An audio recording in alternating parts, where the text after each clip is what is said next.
designei assim, né, denominei assim essa fala, regulação financeira internacional, onde estamos 10 anos após a crise.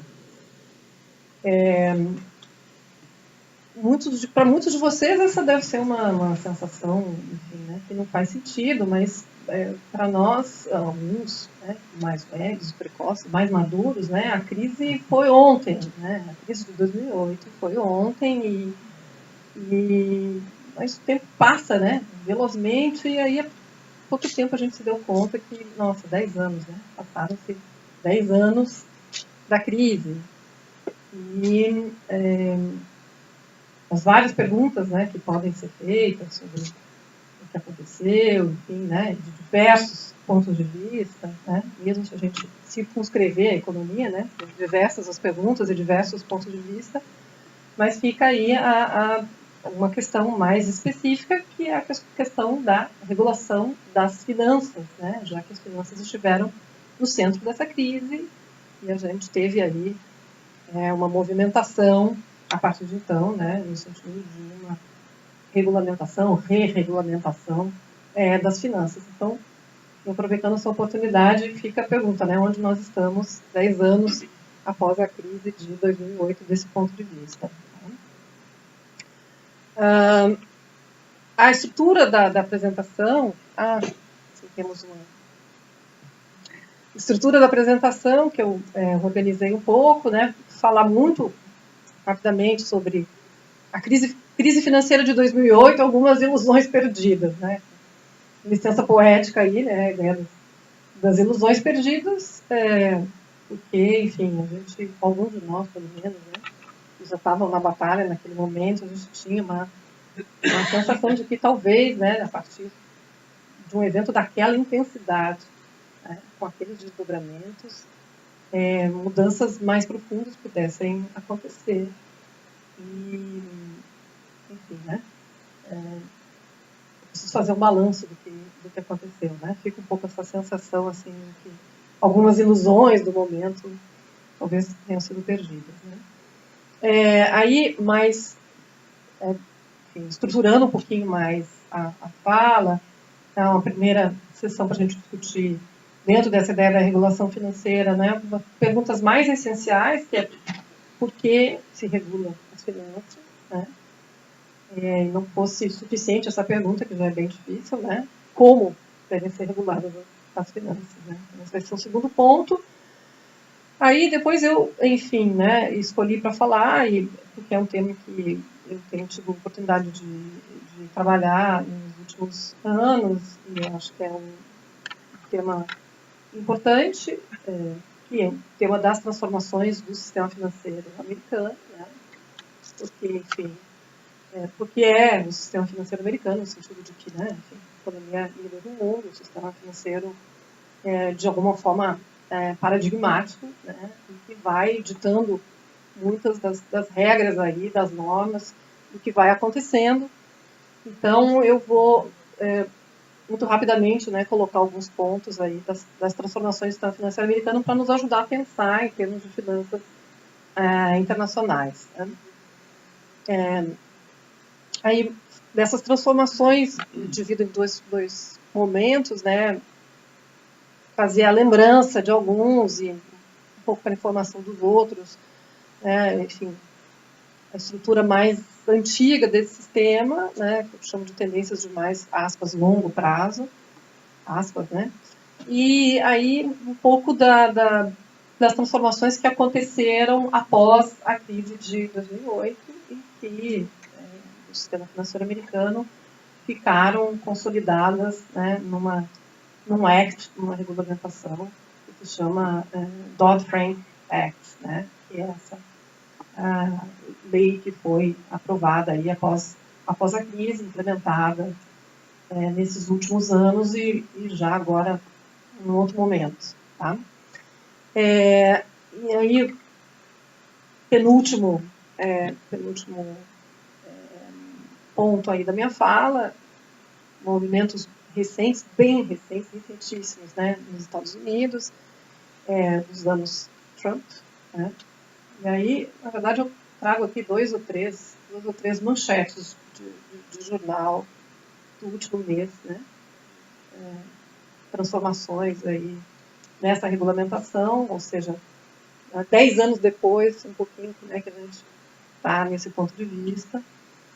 E aí, finalmente, eventualmente, para a gente concluir alguma coisa, mas mais frequentemente a gente não conclui nada, só coloca novas perguntas, né? Mas a ideia é um pouco essa, de pensar, enfim, e dentro do espírito desse grupo aqui, dessa discussão, tentar conectar dimensões que a gente acredita que sejam, de fato, conectadas, né? E é um problema muito grande o fato de que elas tenham sido desconectadas, ou seja, a discussão da regulação das finanças e a discussão do desenvolvimento. Coisa que precisa se pensar é uma regulação das finanças para o desenvolvimento. Então, esse é um ponto que talvez nos ajude aí nas próximas perguntas. Tá? Então, partindo aí para o nosso conteúdo da apresentação. A intensidade da crise de 2008 acendeu o debate sobre a necessidade de repensar a regulação do sistema financeiro. Né? Como eu brinquei aqui no início, para os mais experientes, que são não muitos aqui, né? É quase óbvio, né?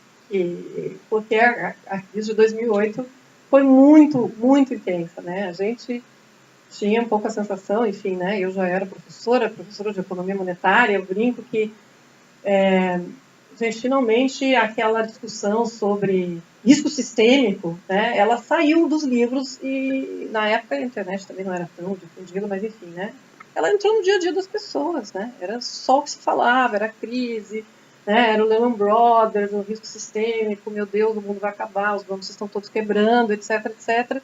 Finalmente aquele item do programa de economia monetária tinha ganhado uma vida e, enfim, não que isso seja bom, né? Longe disso, foi uma coisa muito intensa, mas tinha o seu, aspas, interesse intelectual, né? E tinha uma esperança, né? Uma ilusão de que a gente, enfim, talvez pudesse aprender com aquilo, talvez ainda possa aprender, né? Mas, enfim, naquele momento, a intensidade da crise, não só para nós, mas no mundo inteiro, e a gente mapeia isso, né, muita gente, nas pesquisas e tal, a gente percebeu, enfim, trata desse movimento a necessidade de repensar a regulação do sistema financeiro. E aconteceu isso, né, no mundo, em função da intensidade da crise, cujos efeitos, me arriscaria dizer, a gente vive até hoje, né? de várias formas no mundo. O interessante é que a crise trouxe à luz alguns autores marginais, né? E visões distintas sobre o papel das finanças e a necessidade de regulação. Então, se cunhou à época, né, uma expressão, eu acho que a época eu já ficava um pouco brava com essa expressão, né, momento Minsky, né, que é um autor pós-keynesiano, alguns de nós aqui conhecem mais, né, já tem uma intimidade alguns anos com esse autor, e naquele momento, enfim, né, algumas pessoas em Wall Street, around Wall Street, descobriram que tinha um autor, né, que tinha falecido nos anos 1990, mas que achava que ali nos livros dele estava toda a explicação de por que a crise aconteceu, né? Enfim, então vamos todo mundo ler Stabilize, né, na Stable Economy, e vamos, né, entender o que estava acontecendo, porque era um fenômeno, assim, difícil de entender. Por que o sistema financeiro está quebrando, né, em sequência? Por que os grandes bancos americanos, né, estão quebrando um após o outro? Por que o Federal Reserve tem que fazer uma intervenção desse tamanho, né? Por que o sistema financeiro travou nos Estados Unidos e na Europa? Enfim, eram perguntas grandes, né? Era um evento assim de muita intensidade. Então, naquele momento, algumas vozes um pouco dissidentes, né? Autores keynesianos, né? Enfim, keynesianos radicais para alguns, né? vieram à luz como o próprio índice, né? Mas, enfim, para quem já tinha, né, como o próprio grupo da Unicamp, né, já tinha um pouco mais de intimidade com o autor, a gente sentiu, meu Deus, mas aqui, enfim, não é que é um momento nisso, né? Um índice que não trata do Debit Deflation Theory. Na verdade, não trata disso, mas isso, Debit Deflation Theory, na verdade, não é o ponto, a novidade do índice. Isso quem fez foi o Fisher, né? A grande contribuição do índice, na verdade, foi tratar da construção endógena da fragilidade, né, ao longo do tempo. Então, enfim, acho que esse pessoal está fazendo uma leitura, né, apressada. Vamos ver no que isso vai dar. Mas, de toda forma, né, alguns autores entraram na agenda. A crise, então, abriu uma disputa sobre os caminhos possíveis da regulação, né? Enfim, o modelo que a gente tinha até então de regulação. O que viria? Né? Viriam ajustes no modelo vigente de regulação, né? Modelo Basileia, depois a gente trata um pouquinho, ou seria uma redefinição das finanças? Né?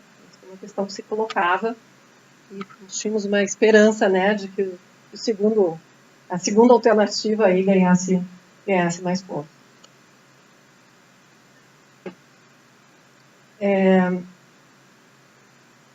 Acho que é o terceiro, né?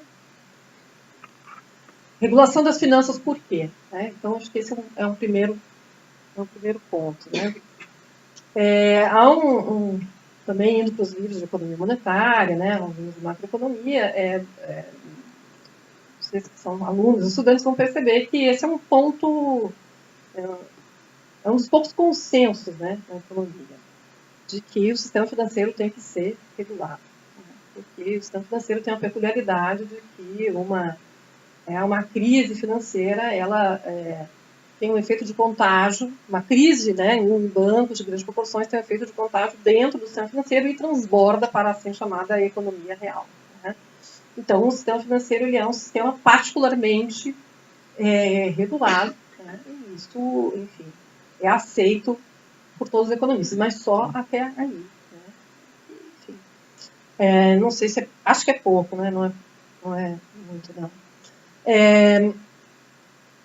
Mas, assim, né, do ponto de vista da nossa perspectiva, acho que é importante dizer que a gente poderia brincar com uma frase, né, que está lá no Keynes, na teoria geral, de que Cassiano, né, que deu quantas vezes você disse? Muitas vezes, né? Está lá no Keynes, na teoria geral, a ideia de que o investimento é importante demais para ser deixado, né, na mão dos empresários. Então, aqui, né, na mesma linha, os bancos são importantes demais, né, para não serem regulados.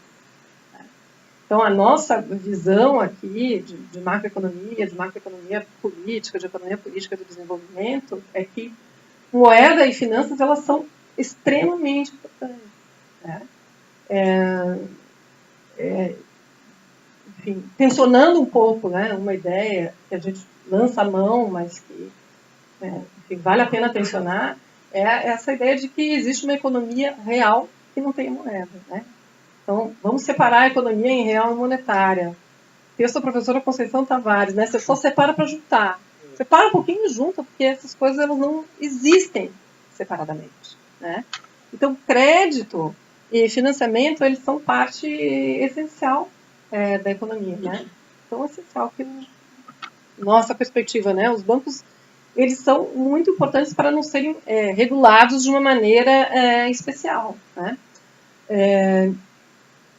Então, partindo de um modelo, né, uma visão de macroeconomia, uma visão de macroeconomia, né, keynesiana, para os que já passaram por isso, né, a ideia de que o gasto determina a renda, né, a ideia da demanda efetiva, né, o investimento é uma variável central dentre as variáveis de gasto, né, é uma variável peculiar, uma variável dual, né, um componente da demanda agregada, ao mesmo tempo que ele amplia a capacidade de produção, né, então, duplo caráter do investimento e é também o portador da inovação tecnológica, né? Então, enfim, banco é importante demais, decisão de investimento é importante demais, né? São elementos muito centrais. Investimento, né, que é essa variável importante demais, é uma variável, né, extremamente sensível, né? A ideia da incerteza radical, das flutuações do investimento, e a gente pode e deve agregar, né, a complexidade e a importância do financiamento do investimento também, né? E de que o financiamento do investimento, digamos, a decisão, né, dos banqueiros e dos financiadores também é uma decisão, né, sujeita a incerteza, flutuações, etc. Então, ela é muito sensível, né? Talvez importante demais para não ser tratada aí com um olhar especial. Essa nossa reflexão, né, de macroeconomia, podemos dizer, da centralidade do investimento e da centralidade da moeda e das finanças, ela, né, se encaixa aí num outro elemento, que é, enfim, uma pedra de toque dessa discussão, que é, enfim, a independência, né, do investimento em relação à poupança prévia, né? Mas, enfim, se o investimento é independente de poupança prévia, isso no limite não existe a ideia, né, da poupança macroeconômica prévia, né, no limite aí, também, pulando alguns momentos da discussão. Se não existe isso, necessariamente existe, né, a questão do financiamento, né? Então, como eu chamei a atenção, essas duas dimensões, elas são, né, muito importantes e conectadas, né?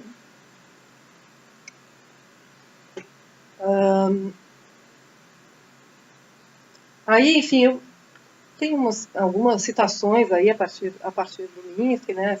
Citações que estão no Stabilizing, né? Esse livro, talvez o mais famoso do Minsky, mas textos que se encontram aí em vários dos seus trabalhos, né? Já mencionei um pouco. O gasto essencial das economias capitalistas é o gasto, enfim, dos empresários, ainda que outros agentes também, né, incorram em déficit finance, né? Então, outra ideia que tem que se tornar mais, né, importante para os economistas, de que, enfim, a economia é isso, né? É financiamento das decisões de gastos, né? É a ideia do débito, enfim, isso é central, né? Claro que, enfim, nós temos aí outros gastos que são financiados, gasto ao consumidor, né? Enfim, gasto do governo, etc. Eu nem quero entrar nessa discussão agora, né? Talvez em outro momento. Outro ponto central aqui, né? A moeda, a liquidez, né? O crédito é endogenamente determinado, né? É uma variável endógena, né? Não é uma variável, do nosso ponto de vista, determinada, controlada pelo Banco Central, né? É uma variável que depende da oferta aí, do sistema, não é, né, mecanicamente controlada pelos bancos centrais, como algumas visões da economia entendem.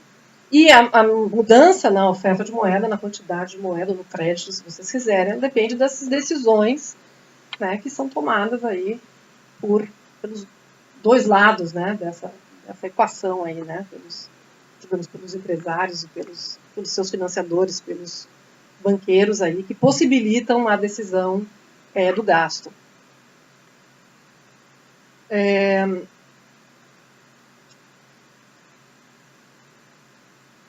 Acho que né? Regulação das finanças, porque o sistema gera endogenamente fragilidade financeira.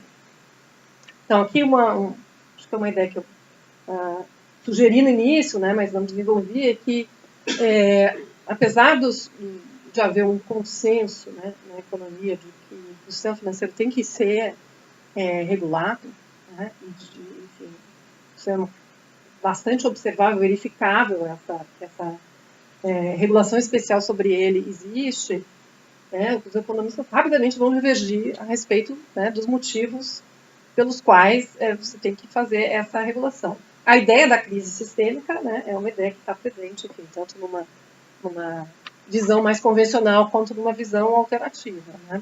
Mas aqui tem uma ideia, que é uma ideia a partir do Minsky, né, uma ideia, enfim, pós-keynesiana, se vocês quiserem, que é a ideia de que a fragilidade financeira ela é gerada endogenamente no sistema, pelo seu funcionamento normal. Essa é uma ideia que eu e a Ana Rosa temos, né, insistido nos nossos trabalhos, às vezes passa um pouco batido né? Mesmo por aqueles que tratam um pouco dessa discussão nessa perspectiva. Tá? Então, ela é gerada a partir do funcionamento normal. Quer dizer o seguinte, quer dizer que não é por um evento de fraude no sistema, né? Um surto de responsabilidade, meu Deus, né? As pessoas ficaram todas agora. Isso também até pode ser, mas não é esse exatamente o ponto, né? É o ponto de que o funcionamento, né, normal do sistema vai gerando, né, um sistema mais frágil endogenamente.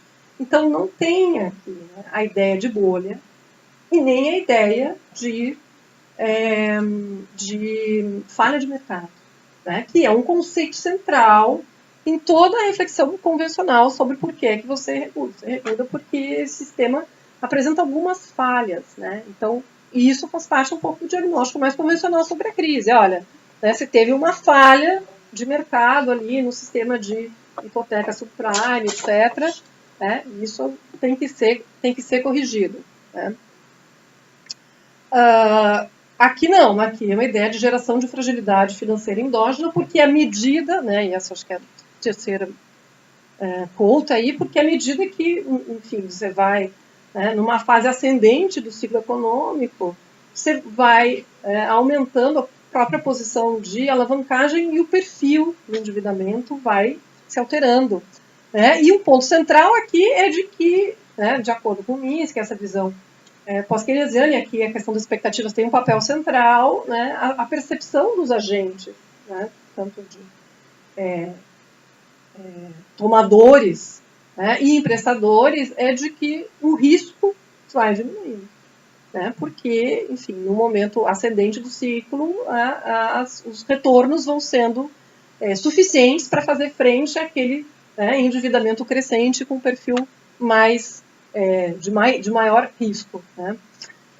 Mas, enfim, então esse tipo de percepção, né, de análise sobre por que a regulação é necessária, né, como é que vai se gerando esse tipo de, né, de fragilidade financeira endógena, ela tem, enfim, desdobramentos sobre o que se propõe como, né, aparato regulatório.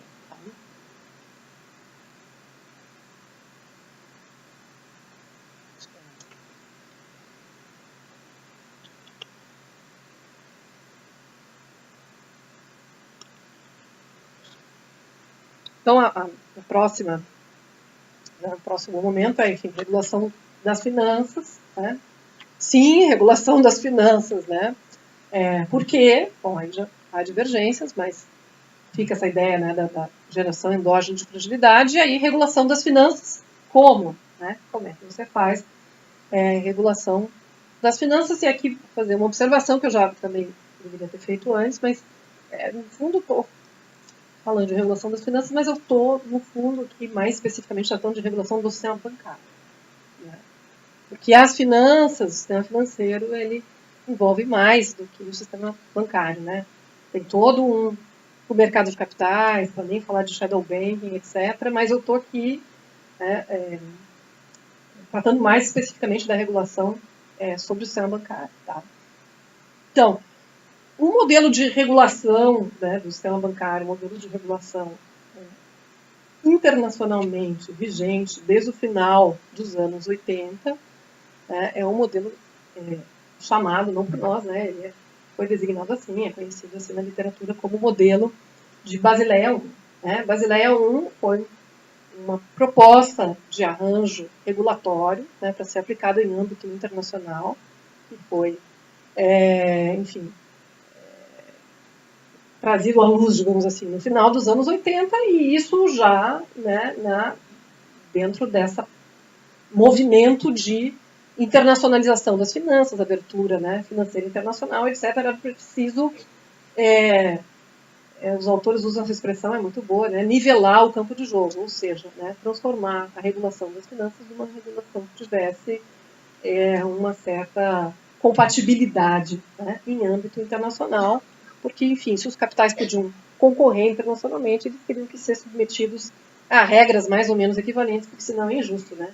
Você joga num outro campo, enfim, né? Está mudando o campo de jogo e as regras estão mudando. Então, a ideia era um pouco essa.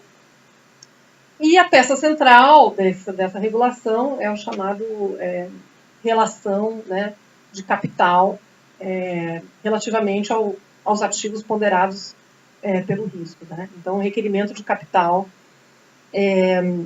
frente aos volumes de ativos ponderados.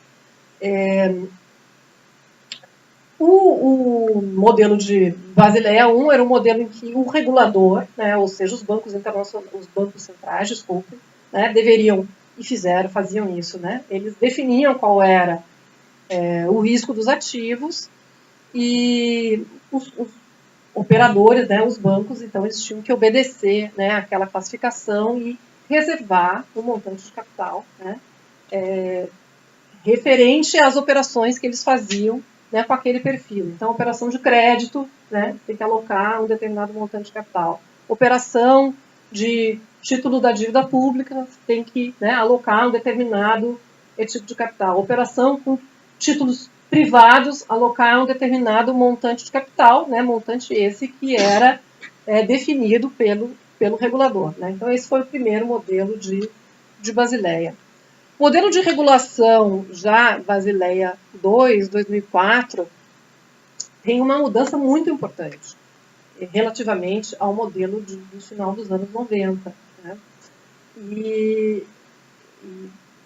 Enfim, né, ele é um modelo que vai aproximando, né, a regulação da leitura que o mercado fazia dos riscos.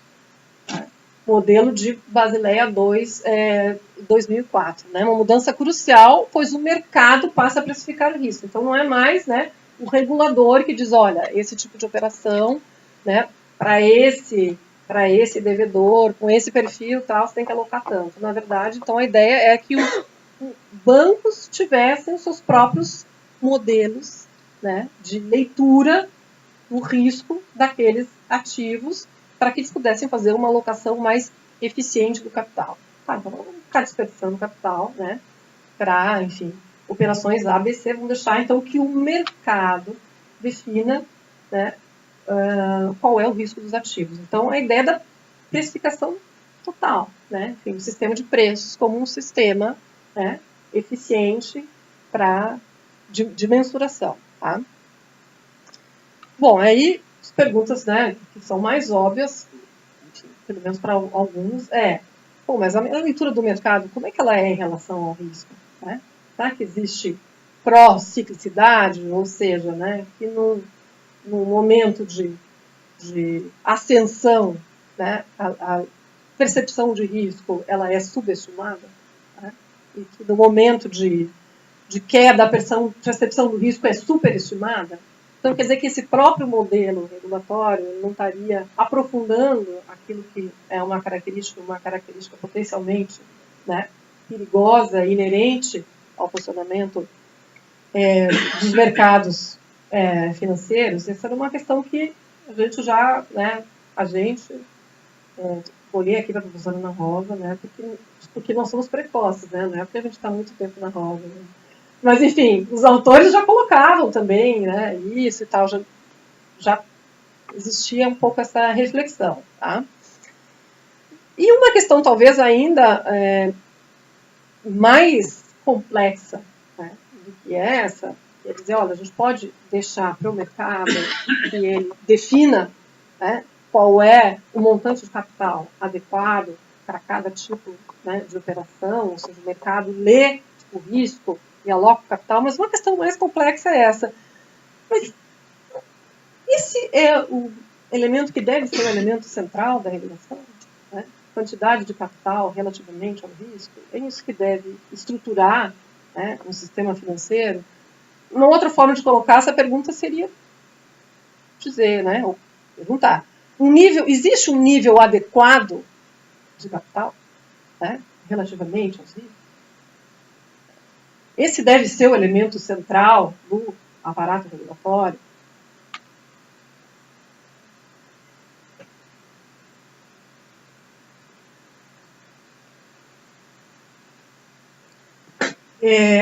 Bom, então um pouquinho do sistema financeiro americano, né, que enfim, tenho acompanhado e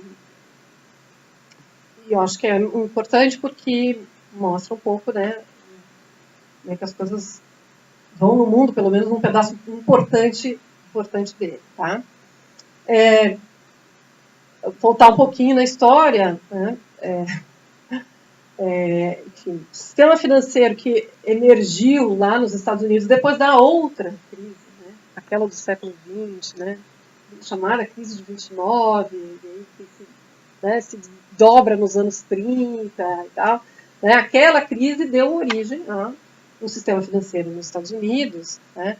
Era um sistema financeiro compartimentalizado, né? Segmentado por produtos, mercados e regiões. Né? Quer dizer que, enfim, os bancos, o sistema financeiro que emergiu da crise dos anos 1930, né, era um sistema que não permitia bancos nos Estados Unidos operando nacionalmente, né? E nem banco fazendo tudo que é tipo de operação. Ele era um sistema compartimentado regionalmente, né? Então, enfim, bancos que atuavam nos seus estados específicos, né?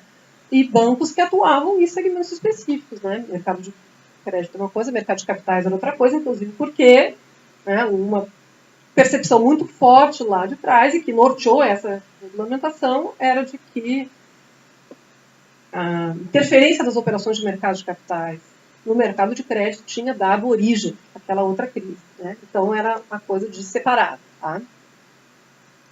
Então, dos anos 1930 até a década de 60 do século passado, os bancos, então, aderiram à regulamentação, ao Banking Act, que emergiu nos anos 1930, mais especificamente em 33, né, que é o chamado Glass-Steagall Act. Tá? Enfim, é uma aproximação, né, dizer que esse sistema vigorou, né, dos anos 30 até os anos 60, mas não acredito que tem um erro muito grosseiro aqui. Né? Claro que esse é um movimento, é dinâmico, né, as coisas foram acontecendo, mas acho que a gente pode pensar assim um pouco para começar a organizar as ideias. Mas a partir daí as tensões foram aumentando, né? O que significa que então esse sistema compartimentalizado do ponto de vista espacial, né? Do ponto de vista funcional, ele foi se modificando de uma maneira muito importante e foi dando origem a um novo sistema. Né? Dando um pulo muito longo aí na história, a gente pode dizer que no final do século XX, né, foi ontem, o sistema já estava muito distante daquele que havia sido montado nos anos 1930. Né. Aqui tem um marco importante, que é o Gramm-Leach-Bliley Act, né, ou também conhecido como Financial Services Modernization Act, que é de 1999, né, enfim, um momento lá no governo Clinton, mas o Gramm-Leach, na verdade, ele culmina um processo, né, de transformações que foram acontecendo nesse sistema financeiro e que foram sendo sancionadas, né, por atos do próprio Federal Reserve, Banco Central Americano, né, dos reguladores e do próprio Poder Judiciário também, que ia atendendo, né, os pedidos e demandas do sistema para poder ampliar a sua atuação, tanto em nível regional quanto do ponto de vista das operações que podiam fazer. Né? Então, quando o Gramm-Leach-Bliley ele passa, né, nos anos 90, na verdade, enfim, muita coisa já tinha passado, então né, culmina aí um processo mais longo e importante.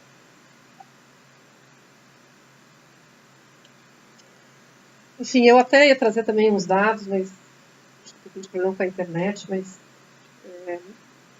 depois a gente até pode recuperar as informações mais precisas. Mas a ideia é mostrar que o sistema que emerge no final do século XX é um sistema com bancos grandes, né, muito grandes e muito complexos. Né? Grandes em tamanho, já são bancos que são de atuação nacional, né, e complexos no sentido de que eles vão se tornando que a gente chamava de supermercados financeiros. Né? Você entra e faz qualquer tipo de operação, né? Banco comercial, banco de investimento, compra um produto de seguradora, né? E aquele balanço vai ficando um negócio completamente...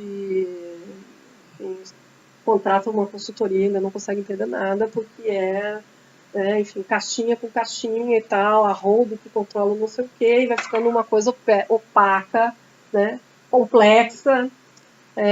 Então, esse é o sistema que emerge, né? Ainda é um sistema, né, os números, a gente está acostumado com o Brasil, é um sistema, o último dado que eu tenho aí, um sistema com 7 mil bancos, né, sendo que, na verdade, 8 importam. Né? 8 deles são responsáveis por 80% do sistema, mas, enfim, num período aí de 20 anos, 15 mil bancos passaram para 7 mil bancos, mas o mais importa é o que aconteceu ali, né, no topozinho da pirâmide. Os bancos ficaram com um volume de ativos enorme e realmente muito complexos, né, muito grandes. Bom, a justificativa para que isso acontecesse, né, um movimento que foi, enfim, sancionado, conduzido, isso é uma discussão interessante, né, é de que o sistema financeiro maior, mais complexo, né, com os bancos podendo atuar nacionalmente, internacionalmente também, né, e desempenhando vários tipos de operação, ele geraria economias de escala e de escopo.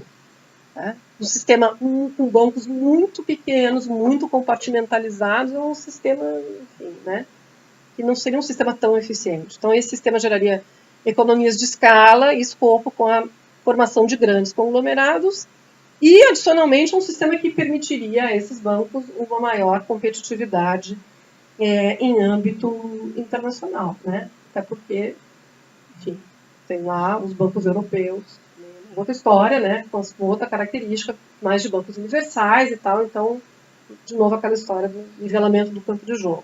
Né?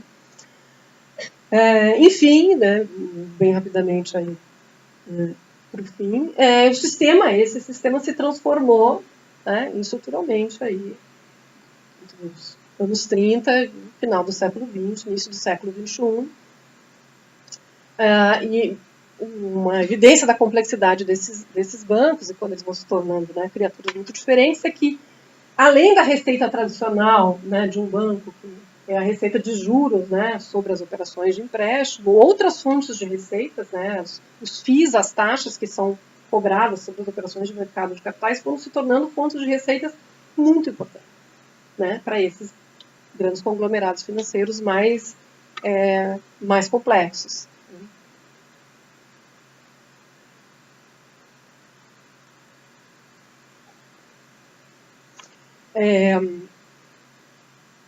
Bom, crise de 2008, né? Crise de 2008 e transformações na regulação. Como eu sugeri aqui no início, né? Creio, a crise de 2008 foi num determinado momento é preciso crer, né? Depois é preciso estudar, né? Para realmente saber que a crise foi de enorme profundidade, né? E complexidade. E um evento daquela potência, daquela magnitude, né, naquele momento, ele trouxe essa discussão à tona, né? A discussão da pertinência de um sistema com aquelas características e da eventual necessidade de você, né, regular, re-regular, né, alterar o perfil de um sistema com essas características. Né? No caso dos Estados Unidos, a fragilidade do sistema financeiro já era nítida em 2007. Né? A crise eclode em outubro de 2008, mas desde 2007, enfim, o mercado já tinha travado algumas vezes, né? Alguns bancos já em processo de falência, então já tinha assim evidências muito fortes. E aí, no início de 2008, uma primeira proposta foi apresentada ao Congresso, chamado Plano Paulson, mas juro, não é mentira, né? O eixo do Plano Paulson era a ideia de que o sistema, o aparato regulatório então existente, ele era muito oneroso, complexo, então que o caminho era, na verdade, simplificar a regulação. Né? apesar da Juliana estar aí, né, assim, estupefata, uma particularidade né, do sistema financeiro americano que tem a ver, desculpa, com os Estados Unidos é essa questão do sistema federativo, né? Então, de fato, tem uma superposição de agências regulatórias locais, né, e nacionais que trazia, digamos assim, uma outra dimensão, né, de problemas, né, a essa questão tão complexa. Mas, enfim, então esse foi um primeiro movimento, só que com, de fato, a explicitação da crise, tá, da sua potência, dos seus desdobramentos, o Plano Paulson, né, com essa sua proposta aí suave demais para o momento, ele foi abandonado. Acho que é possível dizer ainda hoje que naquele momento crítico o debate ganhou mais densidade, né, ganhou contornos mais críticos, e a posição de que os mercados financeiros se autogovernavam foi desafiada. Né. As instituições too big to fail, né, foi uma expressão que ficou muito famosa na época, nome de filme, etc., né, passaram para o centro das preocupações. Né. Então, a ideia central que vinha, digamos, guiando, né, esse movimento aí de consolidação, conglomeração, etc., né, de que essas instituições muito grandes eram muito eficientes, agora, poxa, mas as instituições são grandes, elas são tão grandes que elas não podem quebrar, e aí quando elas não podem quebrar, né, uma coisa que é muito cara, lá nos Estados Unidos, cara no sentido de apreciada, né, enfim, essa ideia de que o contribuinte, então, vai ter que entrar e salvar o sistema. Então, isso foi muito... passou para o centro das preocupações, né? É possível, devemos ter bancos grandes demais para falir, né? Bancos que exijam intervenção, né? Um socorro tão importante, significativo e oneroso. Bom, a resposta, então, que foi dada naquele momento foi o Dodd-Frank Act, né, que é o nome dessa lei. O nome é o nome dos congressistas, né, que apresentaram essa lei. Foi aprovada em 2010 e essa lei é o guarda-chuva, né, esse Act. Ele é o guarda-chuva que definiu os princípios mais amplos da regulação nos Estados Unidos após a crise. Né? Então, foi apresentado em 2009, foi aprovado no Congresso em 2010, e esse Dodd-Frank Act, né, um dos capítulos dele, uma das partes dele, é a incorporação da nova versão do Acordo de Basileia. Né? Essa que é internacional, né, envolve o Banco de Compensações Internacionais, o BIS, etc., o Acordo de Basileia, então, é incorporado dentro desse guarda-chuva, né, americano, dentro do Dodd-Frank Act. Né. A aprovação do Dodd-Frank Act foi um processo complexo, né, um processo moroso, mas mais complexo, mais moroso e mais tenso é o processo de implementação. Né. Enfim, é uma legislação com milhares de páginas, milhares mesmo de páginas, e que uma implementação prevista, né, para 4, 5 anos, mas alguns capítulos dela demoraram muito mais tempo para implementar e alguns já estão até refluindo. Tá?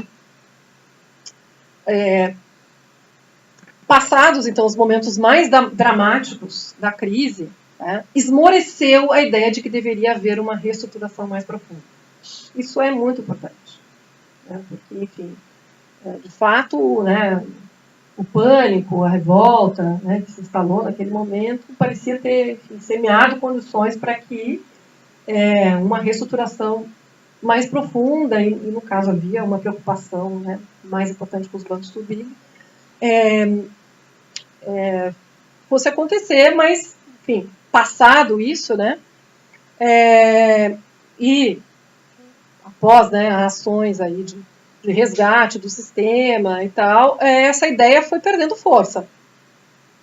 E não prevaleceu a ideia de que você deveria construir um sistema mais estável, enfim, articulado a qualquer coisa, como finanças para o desenvolvimento, né? O que prevaleceu, a gente pode dizer, dentro do Dodd-Frank Act, né, foi uma ideia, que é uma ideia também importante aí dentro da coisa política americana, a ideia de que é preciso dar proteção para os consumidores e para os contribuintes. Então, esses foram pilares aí, capítulos especiais dessa regulamentação, né? Um capítulo de proteção aos consumidores. Por quê? Porque um dos diagnósticos da crise é de que os consumidores, os tomadores de serviços bancários, né, no caso lá da crise, né, as pessoas que fizeram empréstimos hipotecários, elas tinham sido enganadas. Né? Os contratos eram ilegíveis, né, as notas de rodapé eram inúmeras, né, as pessoas não tinham condição, na verdade, de entender o que elas estavam fazendo. Isso foi uma fraude contra os consumidores. E de que, enfim, né, isso não deveria mais acontecer. Foi um capítulo que foi muito obrigado, enfim, uma senadora importante, a democrata americana, né, a senadora Elizabeth Warren, foi a responsável por emplacar, né, esse capítulo de proteção aos consumidores no Dodd-Frank Act. E é outro elemento que acabou moldando aí esse aparato regulatório. Então, um lado a proteção dos consumidores, do outro lado a proteção dos contribuintes. Né? Proteção dos contribuintes no seguinte sentido. Bom, então, se houver uma quebradeira do sistema, nós não vamos pagar mais a conta. Então, essa um pouco era a ideia, né, de que se montasse aí uma estrutura que permitisse, então, não sei se vocês vão rir ou não, mas que permitisse o processo de falência organizada, né, do sistema bancário. E não exigisse uma intervenção milionária, né, dos bancos centrais. Então, pilares, né, dessa regulamentação o Consumer Financial Protection Bureau, que é essa ideia, né, de proteger o consumidor. De um lado, né, proteção dos consumidores, de outro lado, a ideia da proteção dos contribuintes, a gestão de falência dos bancos grandes. Né? Então, enfim, um processo organizado de falência, né, enfim, que se definisse, enfim, qual é a prioridade do ponto de vista dos credores, né, quem recebe primeiro, tal. Ao contrário do que em alguns momentos, alguns talvez pudessem esperar, não foram extintos os bancos to be, né, os bancos grandes, mas, né, foram considerados especiais, diferentes dos demais, sistemicamente importantes. Isso, na verdade, entrou na regulamentação de Basileia, internacional. Os bancos sistemicamente importantes precisariam estar sob uma regulamentação especial e, né, ter uma relação capital, ativo ponderado pelo risco maior, né? Isso nos Estados Unidos também. E por isso, então, esses bancos merecedores de regulação e supervisão mais rigorosa. Então, não foram extintos, mas, né, tratados de uma maneira especial. E isso não só os bancos, estrito senso, mas instituições financeiras, né? Por exemplo, GE Capital, etc., também entraram dentro dessa ideia. Né? E um outro ponto importante dessa regulação Dodd-Frank é a desculpa, está escrito errado aí, né? O corretor agiu por conta própria, não é a Volcker Rule, é a Volcker, né? A regra de Volcker, né? A Volcker Rule. E é a ideia de que, enfim, deveria separar as operações de mercado de capitais das operações de bancos comerciais. Né? Algumas operações especulativas de um lado, operações de crédito de um outro. Como é que isso seria feito? Né? Um grande tema, uma grande questão, mas a ideia era proibir o uso de recursos protegidos, ou seja, recursos de depósito dos bancos, né? Dos bancos comerciais, aquele que é protegido pelo sistema, para assumir posições especulativas da tesouraria proprietária. Então, os bancos poderiam fazer posições especulativas em nome de clientes, né, quando tivesse atrelado operações, mas não na sua própria tesouraria, porque isso poderia gerar, enfim, uma situação de crise, né? E o contribuinte não era obrigado a pagar por isso. Quase no fim. Movimentos recentes, anos Trump, são um ano e meio. Esses movimentos recentes são muito recentes, tá? Os movimentos do mês passado. Aqui. Na verdade, são algumas manchetes de jornais, citações. Né? O que a gente está vendo, então, em termos de 10 anos depois, um pouco da que está sendo feito aí na regulação. Maio de 2018, notícia do dia 22 de maio, né? O Congresso americano aprovou uma primeira medida de recuo no Dodd-Frank Act. Milhares de bancos pequenos e médios foram liberados de medidas de regulação e supervisão mais restritivas. Menos de 10 bancos, né, que são os bancos que controlam o mercado, ficarão sujeitos ao pacote regulatório completo. Então, um recuo aí na intensidade da regulação e supervisão. Vejam, isso, enfim, talvez para nem todos vocês seja claro, mas quando a gente fala em intensidade de supervisão e regulação, significa custo. É custo. Custo de você manter, né, um grande contingente de pessoas voltadas para isso, recursos para isso, capital para isso, proibição de fazer operações. Isso é custo. Então, essa é a fala, né, do House Speaker, no caso seria o presidente da Câmara, né, o Paul Ryan, dizendo, olha, nós estamos libertando a nossa economia da over-regulation. Né? Então, o espírito. Né? E agora, bem recentemente, 30 de maio de 2018, o quote aí já é do novo Fed, chairman do Fed, né? Novo, substituindo Janet Yellen, né? O Jay Powell, já falando dos movimentos que são liderados pelo Federal Reserve para recuar na Volcker Rule, né? Essa que eu acabei de mencionar, que é essa que tratava aí da segmentação das atividades de mercado de capitais e bancos comerciais. Uma manchete que saiu até no Financial Times, né? O Federal Reserve começa a suavizar a regra de Volcker, concedendo um pouco maior, mais espaço, né? Mais liberdade para as operações de tesouraria. A fala aí do novo presidente do Banco Central americano vamos substituir uma regulamentação excessivamente complexa e ineficiente.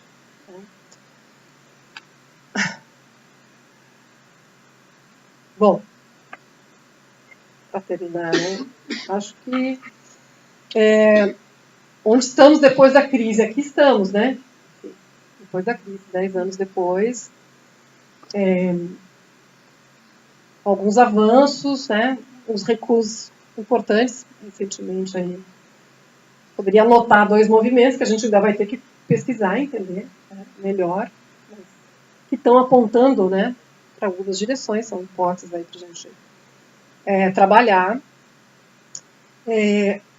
Mas o que me parece bastante claro é que um modelo que a gente poderia chamar, depois teremos que precisar, né, de finanças para o desenvolvimento, não foi adotado nem em âmbito internacional, nem, evidentemente, não no âmbito dos Estados Unidos. Né? Enfim, então, lá atrás, né, quando da crise, não foi adotado esse modelo e agora o que a gente vê são alguns recursos naquele movimento que limitado, mas que foi feito ali, né? Aí a pergunta, de novo, né? Agora já talvez com outra conotação, bancos são importantes demais para serem regulados? Né? Começa um pouco dizendo que eles são muito importantes para não serem regulados, mas também ficam, né? Também parecem muito importantes para serem regulados. Né? Diz aqui.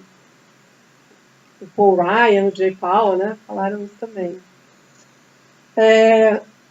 Aí, poderia dizer que esse breve reencontro com o Minsky, né, de 10 anos atrás, o momento Minsky e tal, passou, né? Ficou no passado. Foi um momento né? Ficou no passado, enfim, acho que são temas aí para a gente pensar.